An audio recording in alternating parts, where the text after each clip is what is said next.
পশ্চিমবঙ্গের নতুন আবগারি বিধি ঘিরে উদ্বেগ প্রকাশ করল হোমিওপ্যাথিক ম্যানুফ্যাকচারার্স অ্যাসোসিয়েশন। সংগঠনের দাবি, অতিরিক্ত লাইসেন্স ফি, নতুন পারমিট চার্জ এবং কঠোর নিয়মের কারণে বাংলার হোমিওপ্যাথি শিল্প সংকটের মুখে পড়েছে।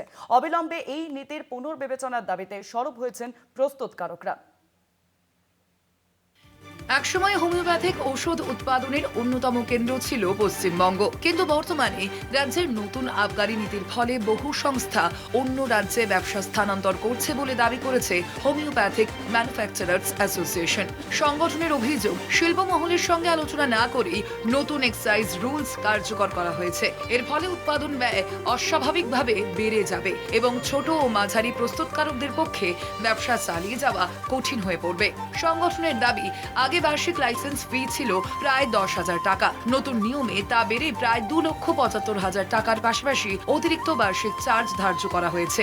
এছাড়াও পরিবহনে অপচয়, বাষ্পীভবন ও পুনঃপাতনের ক্ষেত্রে অনুমোদিত ছাড় কমিয়ে দেওয়ায় উৎপাদন প্রক্রিয়া আরও কঠিন হয়ে উঠবে বলে অভিযোগ। নতুন পাস ফি এবং আমদানি পারমিট ফিও উৎপাদন খরচ বাড়াবে, যার ফলে অন্যান্য রাজ্যের সংস্থার সঙ্গে প্রতিযোগিতায় পিছিয়ে পড়তে পারে বাংলার শিল্প। 31/12/2025-এ একটা গেজেট নোটিফিকেশন বেরিয়েছে। আমরা সেটা জানতে পারি হচ্ছে 2 মার্চ 2025-এ এক্সাইজের নোটিফিকেশনের মাধ্যমে। আমাদের কাছে জ্ঞাত হয় হচ্ছে 18 মার্চ 2025। তারপরে আমরা কিন্তু এক্সাইজ ডিপার্টমেন্টে এক্সাইজ কমিশনার যিনি আছেন ওনাদের কাছে লিখিত আবেদন করেছি এবং দেখাও করেছি।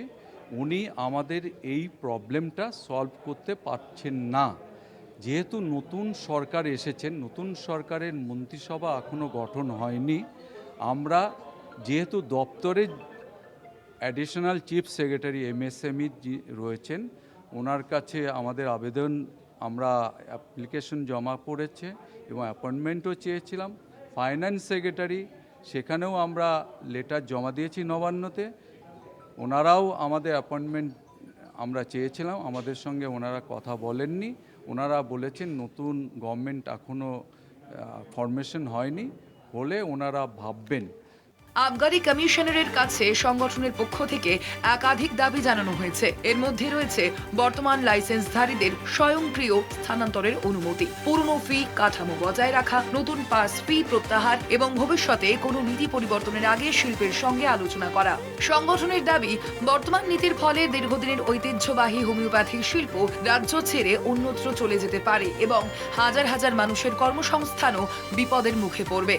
তসমিনা খাতুনের রিপোর্ট, কলকাতা টিভি।